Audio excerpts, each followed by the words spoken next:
Bismillah, alhamdulillah, salatu wassalamu ala Rasulullah. Continuing with our tafsir lecture series, today we discuss Surat Al Infitar, chapter 82 of the Quran, which is one of the chapters discussing qiamah, Judgement Day, or finality of mankind. As you know, no holy book discusses and emphasizes the day of reckoning and its signs and man's eventual destination more than the Quran.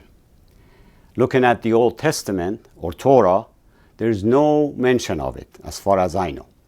And the New Testament mentions it in passing. But of course, Christians do believe in it. Why so much emphasis in the Quran in terms of its signs, what happens during and what happens after?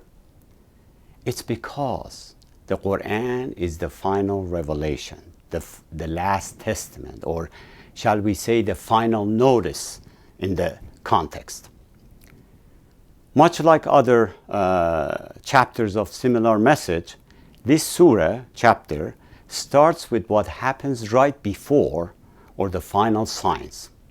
Keep in mind, in the old days, people thought the world was everlasting, without beginning and end. The sun, the moon, the earth have always existed and will do so forever. Perhaps due to distortions, religions of past and present also never discussed the end or the last day beside the Christianity and Islam. As discussed, even in Christianity, it is a mere mention, no in-depth discussion and analysis. Under such conditions, where people thought no finality of this world and the last day, and that even if God exists, this world has been and will be forever, then comes the last prophet and messenger of God, sallallahu alaihi wasallam, with the revelation, with unwavering message regarding finality of this world and the last day, expressed in number of ways and contexts, so mankind gets it. أعوذ بالله من الشيطان الرجيم بسم الله الرحمن الرحيم إذا السماء انفطرت, when the sky breaks apart, وإذا الكواكب انتثرت, and when the stars fall scattering. The term as-sama, the sky in the Quran, usually refers to atmospheric layers above earth, not the space beyond. For example, when it says he sent down water or rain from the sky, obviously it is referring to the rain that is collected in the clouds above earth within atmospheric layers, not the space beyond. So verse 1 is not referring to the empty space beyond, because there's no breaking apart in empty space. It is rather referring to these layers, tabaqat, which are all different. The verse says when these layers break apart out of their order. How the sky will look after this event is difficult to say. All that we're left with is a feeling of violent change which overwhelms the world as we see it, and realization that its perfect system will no longer be in operation. Of course, as it happens, it will impact life form on earth. The second verse then goes to the space beyond the atmosphere, within our galaxy, where the stars are orbiting based on their gravitational forces, as they will fall scattering, meaning they will exit their orbit free falling. In this verse, nathr, disorder, scatter, as in tatharat, is the opposite of nadm, order. The violent upheaval in the universe causes the stars to scatter after they have been held together by a system which makes every star stick to its orbit, even though its movement is exceedingly fast. If this system is broken, as it will, then the life of the stars come to an end. They will just disappear in the white space, much like a particle of dust running loose. It says, when the stars fall scattering and when the sky breaks apart, both of which are the precursor to the demise of the galaxy and any life form within it, or in totality, the precursor to qiamah. In the next verse, the surah leaves what's above and talks about what happens on earth.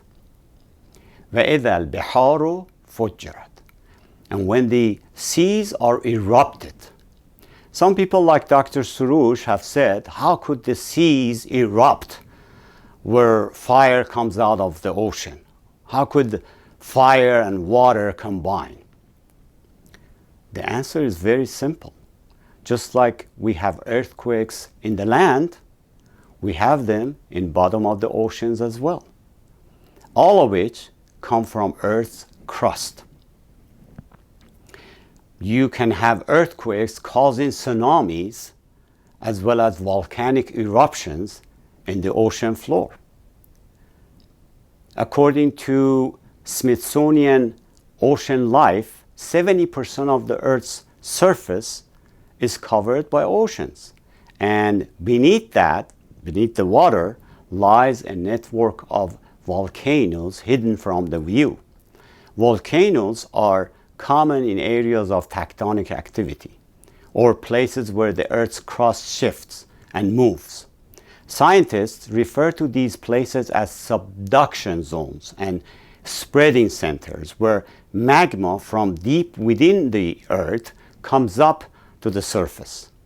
This verse is referring to such activities as the word fujjirat refers to, except these will be in much larger scale than what we have seen so far. The Quran reminds us of this event in verses like إِنَّ زَلْزَلَةَ السَّاعَةِ شَيْءٌ عَظِيمٌ. Indeed, the earthquake of the final hour is a tremendous thing in Surat Al-Hajj. As such, the bottom of ocean is no exception. The surah before this, chapter 81, describes it in another way. وَإِذَا الْبِحَارُ سُجِّرَتْ. And when the seas are filled with flame, which means with eruption of the earth in these seas comes volcanic heat and fire that boils it. Some have said the verse may also be taken to refer to a nuclear explosion of the atoms of the two gases, oxygen and hydrogen, that makes up the water. If this is the case, then the explosion would be so fearful that our nuclear devices of today would seem in comparison like child's play. The explosion may also take a different form, totally unknown to us. One thing, however, we know for certain is that there will be a horror far greater than any man could have ever experienced. وَإِذَا الْقُبُورُ بُعْثِرَتْ. And when the content of graves are scattered.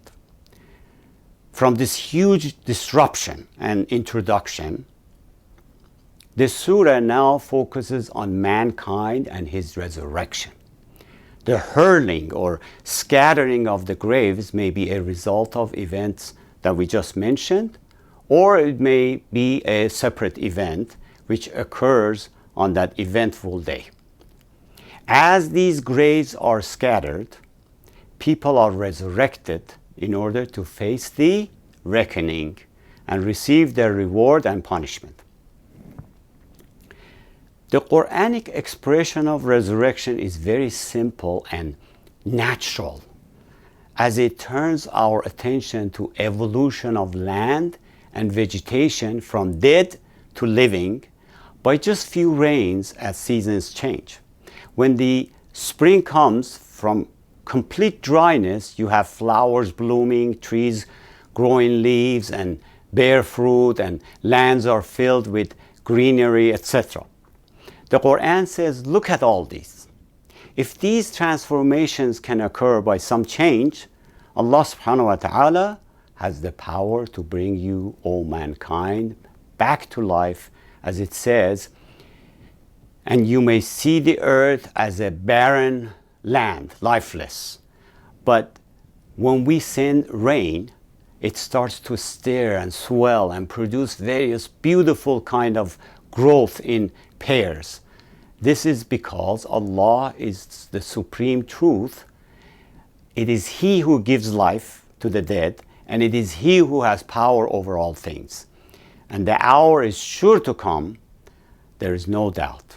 And Allah will raise up those in the grave. Again, Surat Hajj. Hence, verse 4 says this fact in a different way. It is in that day the content of graves will scatter. This is complemented by the verse which follows. عَلِمَتْ نَفْسٌ مَا قَدَّمَتْ وَأَخَّرَتْ. A soul will then know what it has sent forth and kept back. That is, when all the curtains go up and mankind will see what he has sent forth and what he left behind. Each soul shall come to face with what it has done and what it has left behind as consequence of its actions, or what it enjoyed in this present life and what it has saved for the hereafter. If someone built an orphanage, a hospital, or a masjid, for example, as long as these structures are up and running, he will be getting rewards from it, even though he is no longer alive. The opposite is true as well. If someone caused another person to go astray, or built an organization which is a source of sin, corruption, and injustice, he will be penalized for it as long as such structure or action is up and running.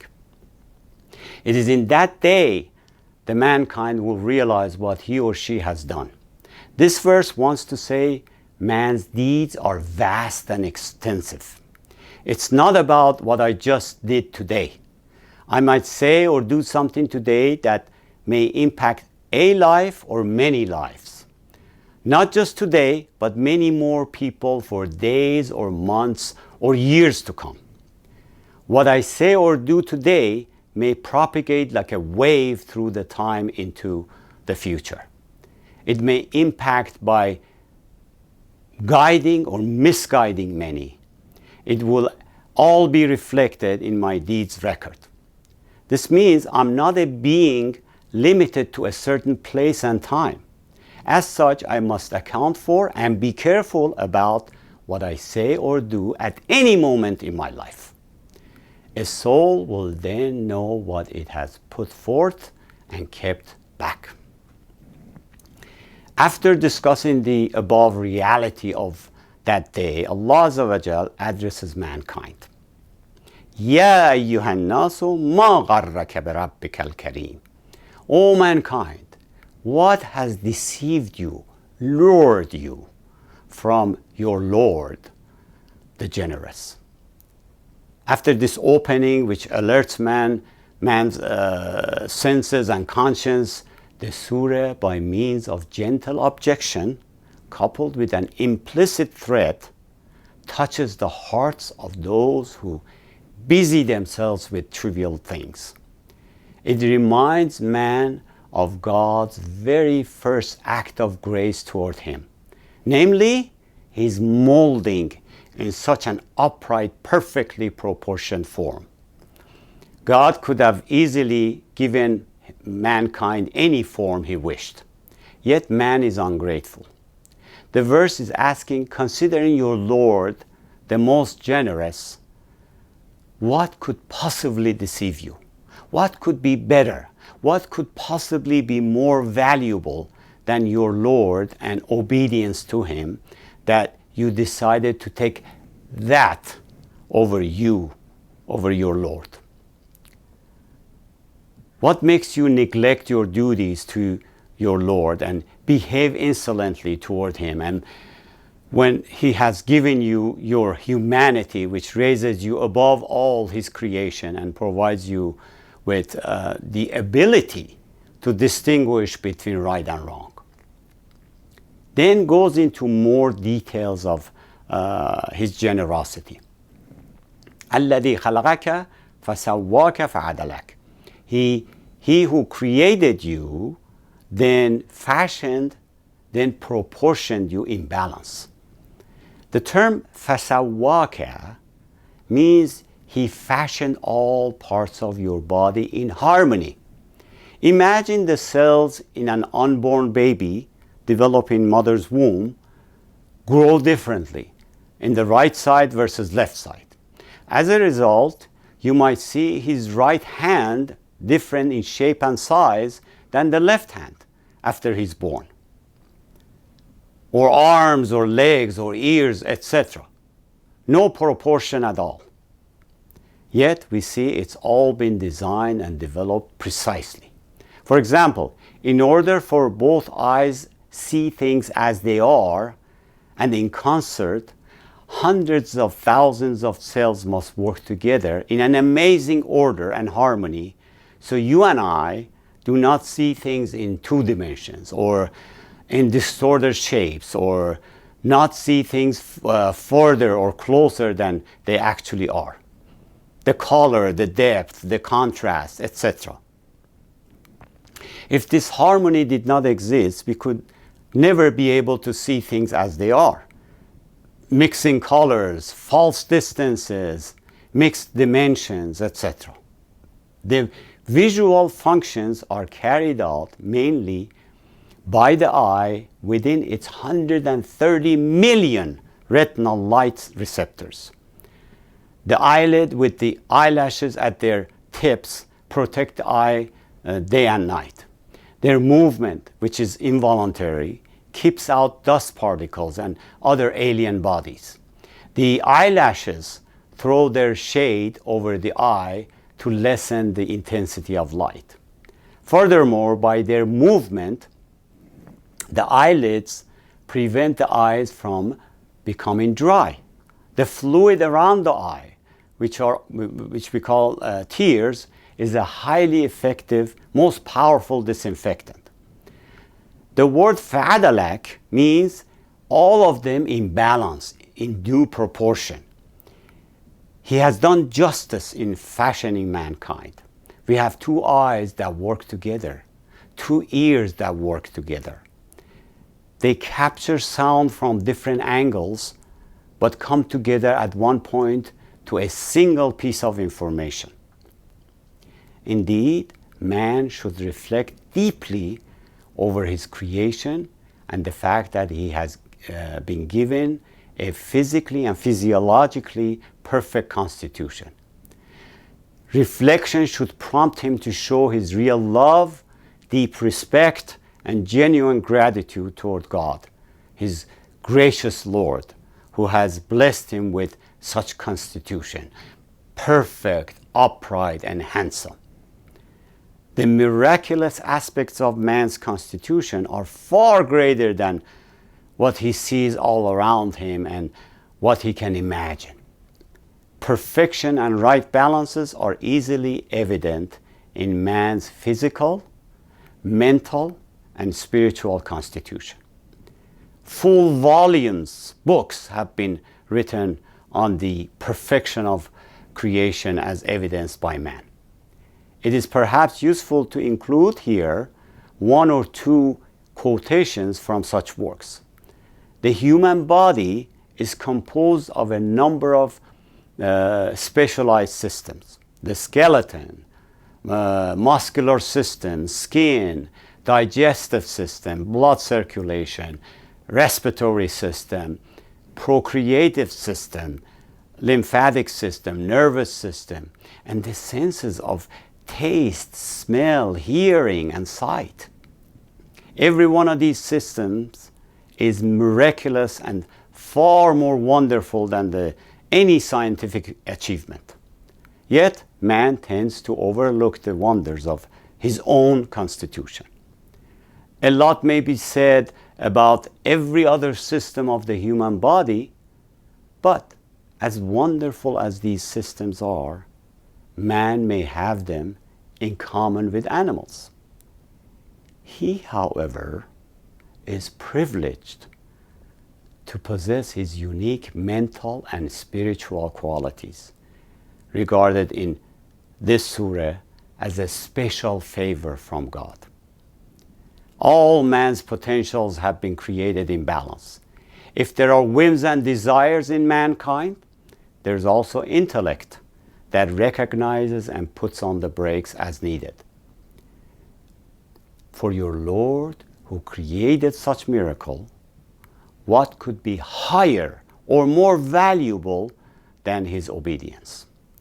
Should we not appreciate his favor?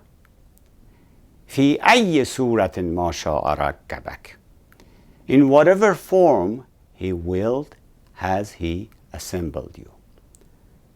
He has casted and constituted mankind according to his will. However, his will is not outside of universal laws, which are his creation as well. For example, his universal laws include genetics and DNA, which determine even one's hair color or eye color. They are complex but finely tuned and in precise order, accounting for everything. Genetics or DNA strands and associated science are a manifestation of Allah's will. The surah moves on to explain the reason for man's insolence and negligence, namely denial of the Day of Judgment. It emphatically confirms the reality of reckoning, reward, and punishment. كَلَّا بَلْ تُكَذِّبُونَ بِالدِّينِ. No, but you deny the recompense day or the judgment day. Despite all this, you deny the day of accountability. You deny the day every soul will know what it has sent forth and left behind. This is precisely the cause of your insolence and negligence of duties. And that is very apparent when we look at our world today. How can any person disbelieve in the Day of Judgment and still lead a life based on goodness and right guidance? Some people may achieve a higher degree of faith where they worship God because they love Him, neither out of fear of punishment nor in hope of reward. But these people continue to believe in the Day of Judgment.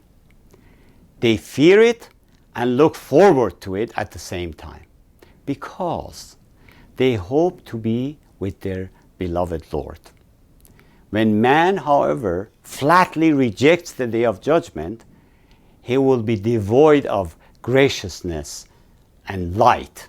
His heart and conscience are dead. Now, why does mankind behave as such? It has different reasons.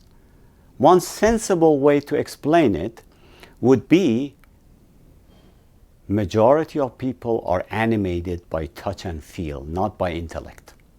Because intellect, aql, is provident. It has foresight, wisdom, along with care. Aql says, how could someone go through a lot of work and capital to build a factory with all equipment and hired all workers, yet have no product plans, no program, no strategy, no purpose? One would ask why. No wise person would do that. By the same token, Aql would ask, how could this immense factory called the universe that is producing variety of products in such precise order, including humans, have no designer, no creator, or be created by him for no reason or purpose? He just meant for us to live a limited life here and then be squished under the wheels of time and disappear to nothingness? If we are created from dust, earth, and if the purpose is to go back to it, and turn into dust again, then what was the reason to come to this world to begin with? For all to end up with the same destiny, death? What did the Creator achieve by creating mankind from dust, only to return them back to dust few years later? A life with some good times and much sad times, only to end with death. A sound mind would ask why we came to this world to begin with. That is how a sound mind, aql, would work. However, many people live with their senses of feel and touch, not beyond that. Another reason for the denial is that for many, God and religion, hence the Judgment Day, mean responsibility and duty, which they are not ready to commit to. Hence, they just don't want to think about it or deal with it, or they want to push it out to later age when they are much older, because right now they have more important things to think about. This is why a sound mind would say this huge factory was not created for such limited purpose. As the Quran says, رَبَّنَا مَا خَلَقْتَ هَذَا بَاطِلًا سُبْحَانَكَ فَقِنَا عَذَابَ النَّارِ. Our Lord, you have not created all this in vain, without reason. Glory be to you.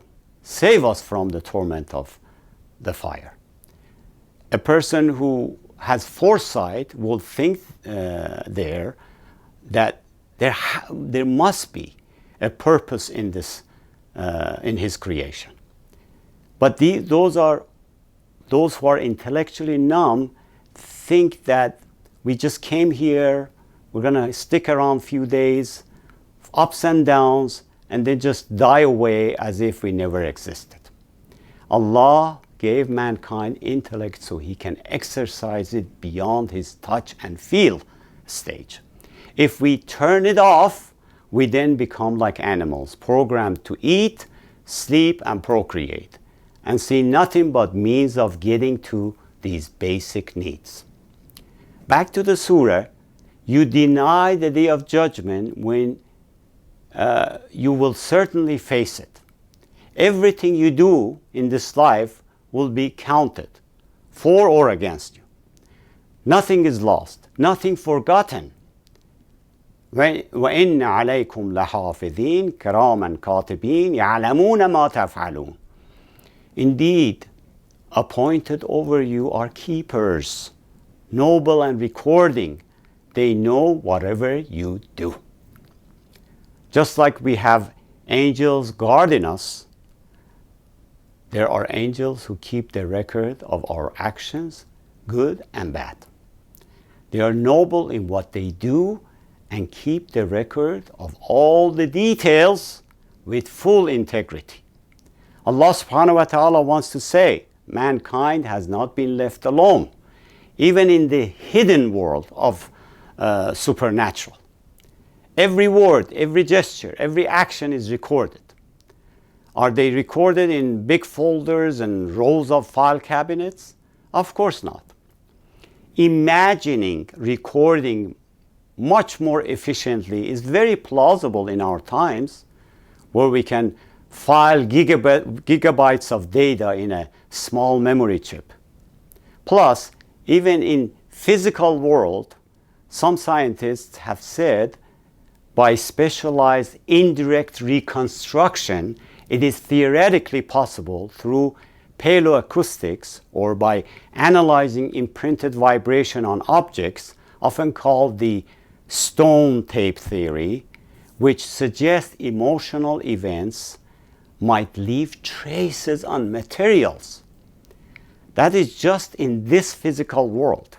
Hence, recording every occurrence in the hidden world, supernatural, is not unimaginable. All that said, these recorders are the angels charged with accompanying people, watching them and recording all what they do and say.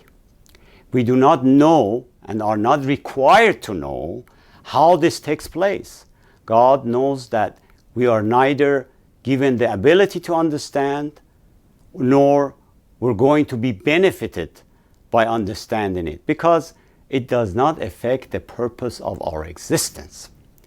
It is sufficient for us to feel that we do not live in vain, and that there are noble recorders who note what we do, so that we are always alert and prudent. As such, the Quran says in the Day of Judgment, mankind will encounter his record where every action of his is present in it. The Quran says they, meaning the sinners, shall say, woe to us. How is it this book leaves out or omits nothing, small or great? All are accounted for, and they shall find what they did is present, and your Lord will wrong no one.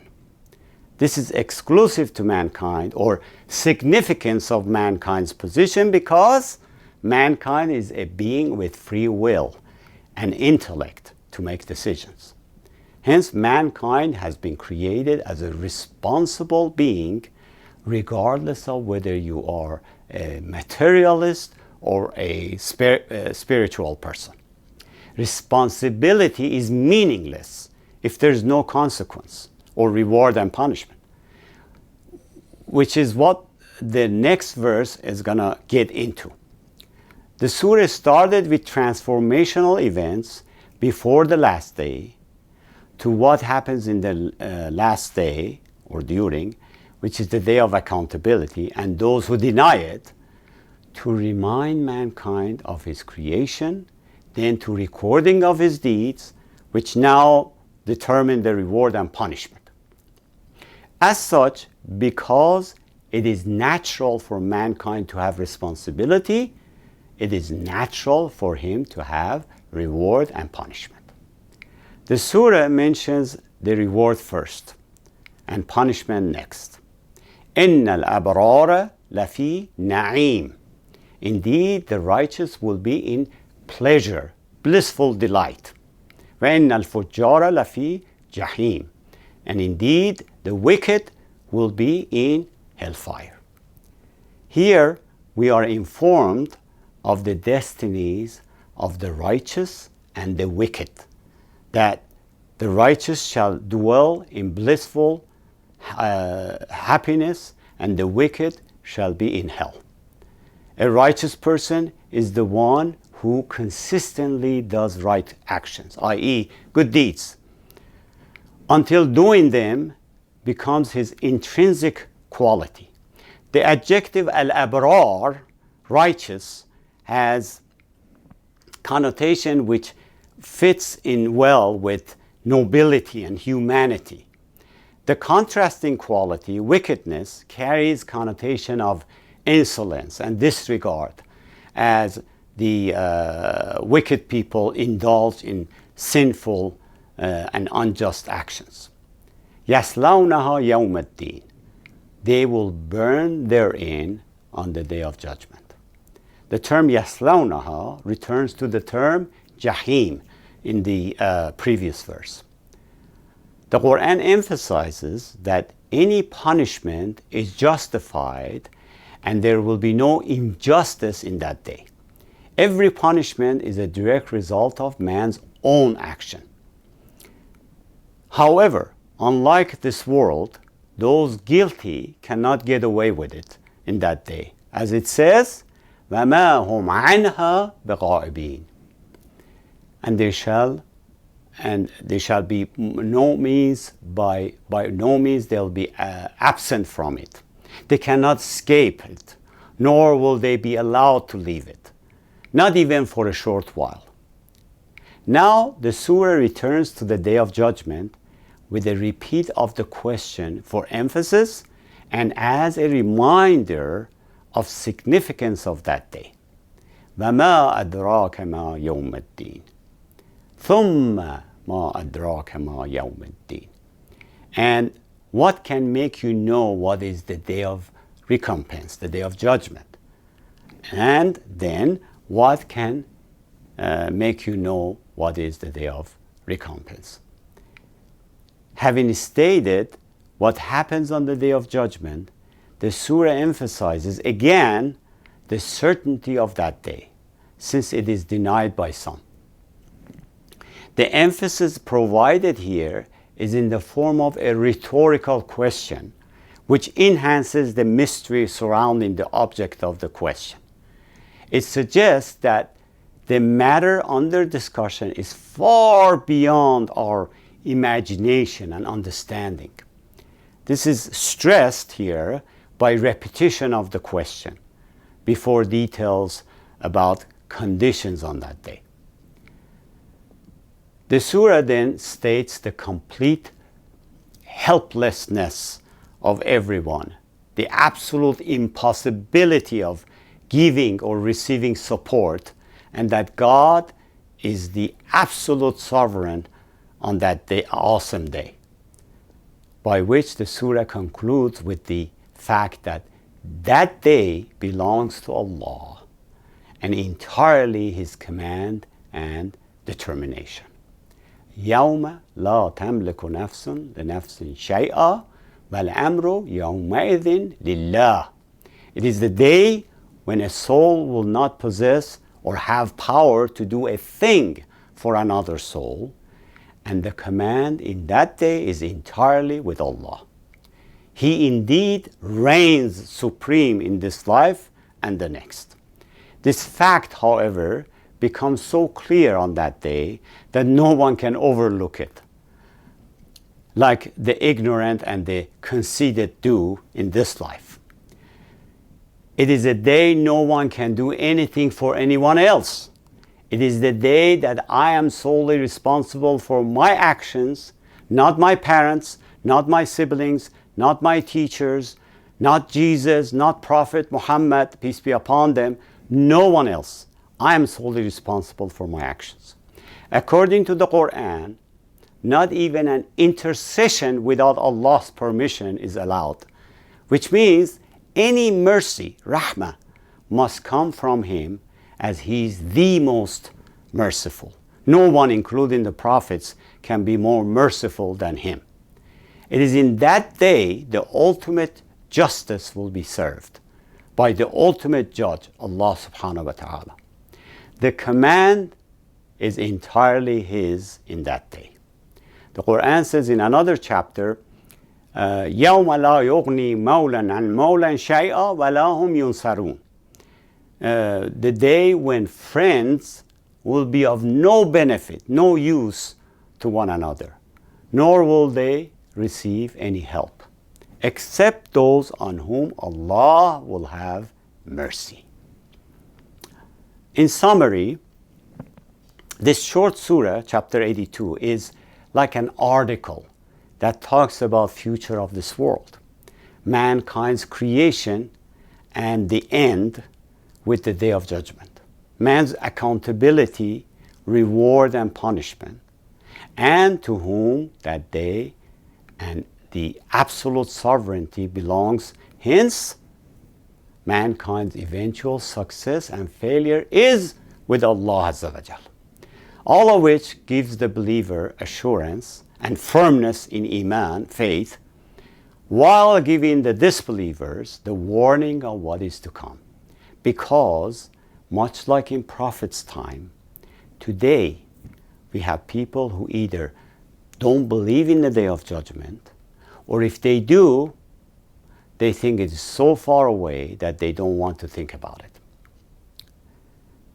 That is the reason for chapters like these to remind mankind of that day, as they express the reality in different ways.